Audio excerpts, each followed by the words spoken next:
Llega en su hamaca de alas globos, su sonrisa reverbera el Edén y se aterriza así en mi hombro, viene a inducirme a componer. Bueno, es una pregunta medio obvia, pero claramente hay una complicidad, digo, no solo de la policía, sino un poco también de los jueces, quizá por negligencia y quizá porque, digamos, tienen algún tipo de trato con la policía, y un poco también de la política, que sí, digamos, el apoyo de la política también sería muy importante en un caso como el de Luciano, como el de los de Gatillo Fácil. Sí, yo creo que el apoyo de la política es todo. La justicia llega después de que estos casos suceden, claro, y hace, digamos, lo que hacen siempre, que es en general encubrir a la policía, salvo contadas excepciones y, digamos, por empuje de otras cosas, ¿no? De la justicia.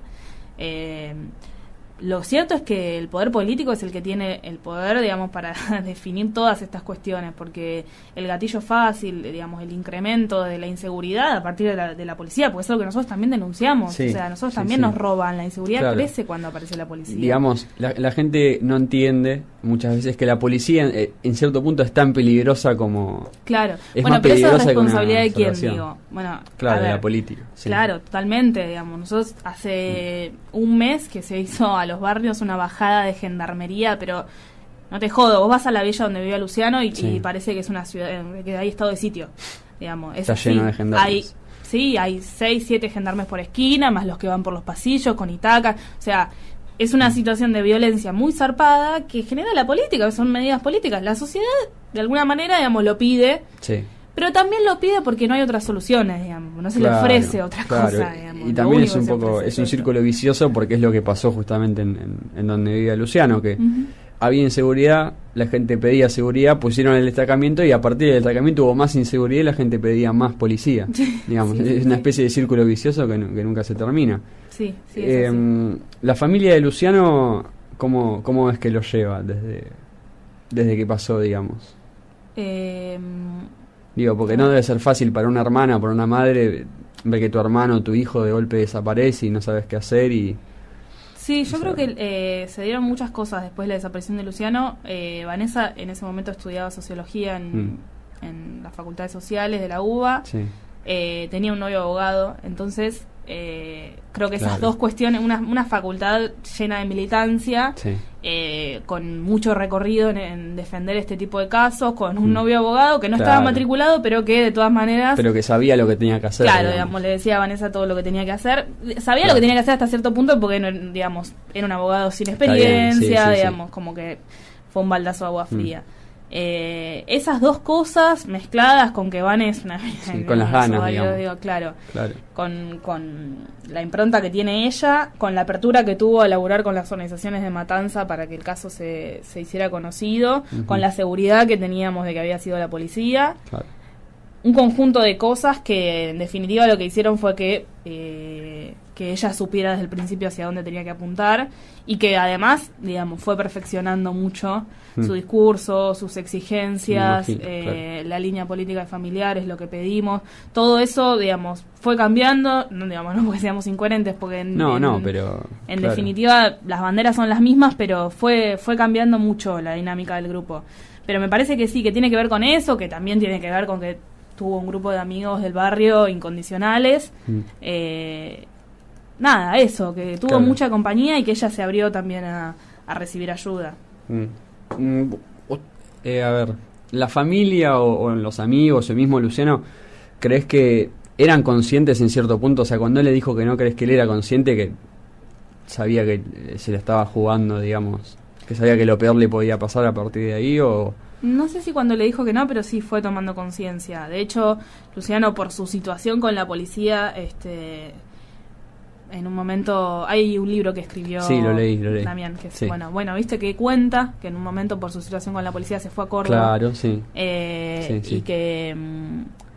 terminó volviendo el padre un hijo de puta, pero bueno, independientemente de eso, sí, en ese momento tomó dimensión de la peligrosidad, digamos, que tenía vivir en Lomas del Mirador. Tenía mucho miedo, también era muy terco, digamos, como... Todo esto igual lo cuento por cosas que escuché, pero yo no conocí. Claro, pero bueno. Casi que sí, a veces me olvido.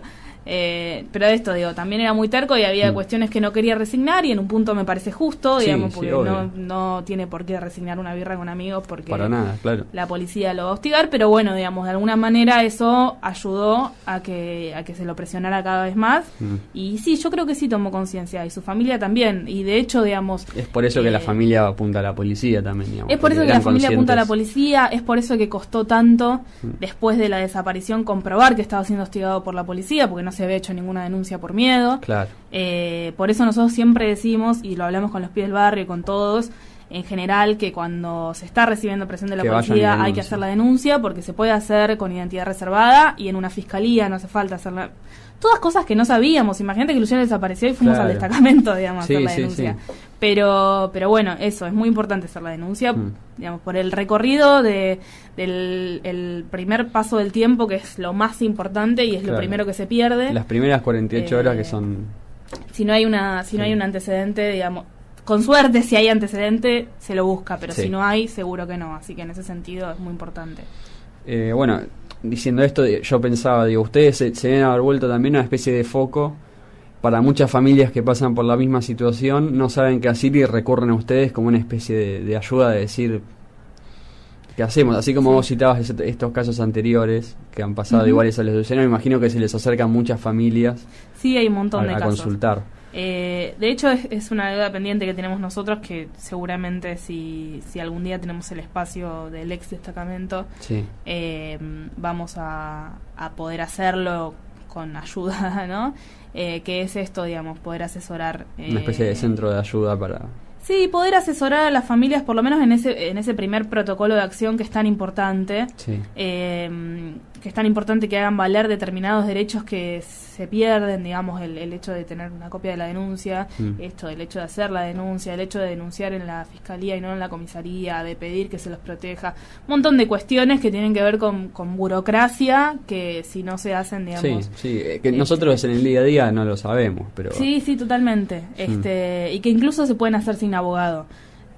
Nada, en realidad sí, se nos acercan muchas familias y tratamos de hacer lo que podemos. Muchos pibes se acercan también de Lomas del Mirador, que están pasando por situaciones y ahí somos medio kamikazes y los vamos a sacar de la comisaría y hacemos quilombo y todo.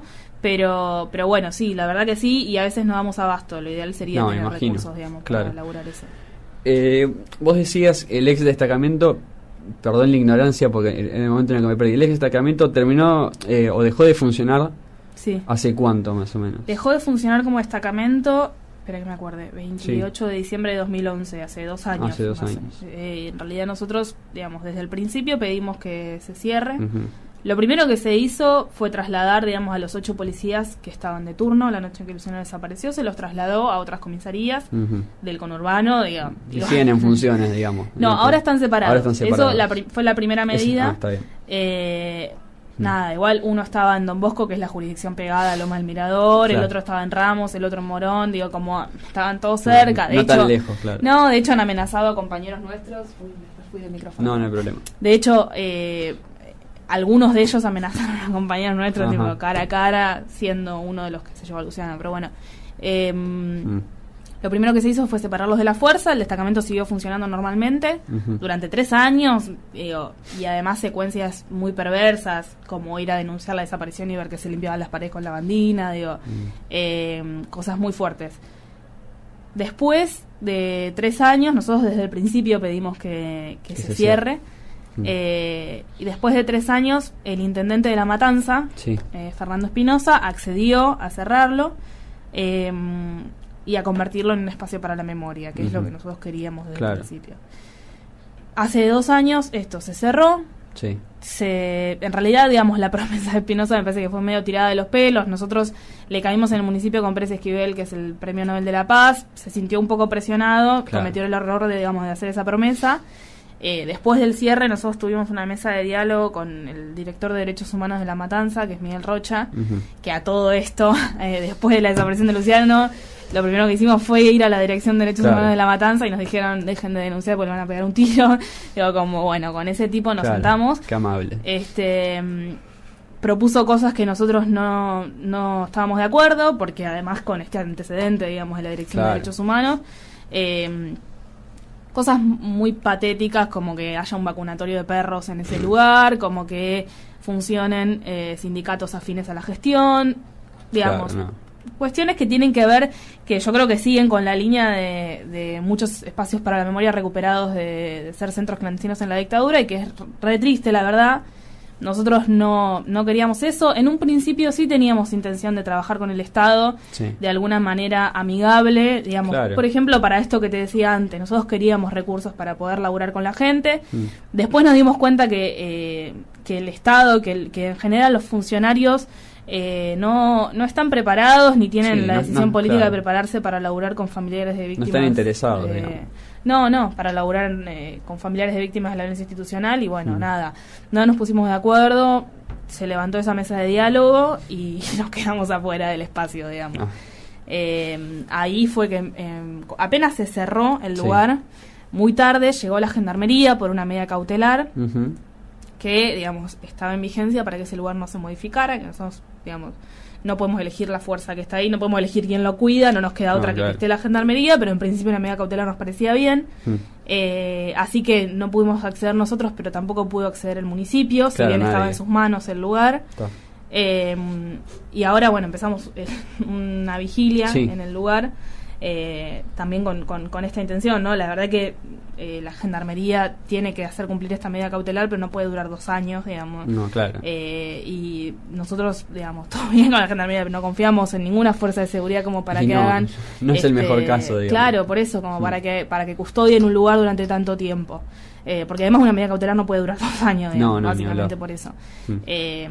Esta medida cautelar estaba en vigencia hasta que se hicieran estos peritajes que se anunciaron hace un año, que no empezaron hasta que tomamos el lugar, básicamente, porque se anunciaron, la justicia estaba en una traba burocrático-legal buscando personal idóneo, porque a todo esto el Estado no tiene personal idóneo para hacer este tipo de trabajo. Los que están trabajando ahí es un grupo de antropólogos que son una ONG, que laburan en casos de lesa humanidad, que el Estado les paga, pero son 15 gatos locos que tienen que poder con todas las causas, entonces bueno.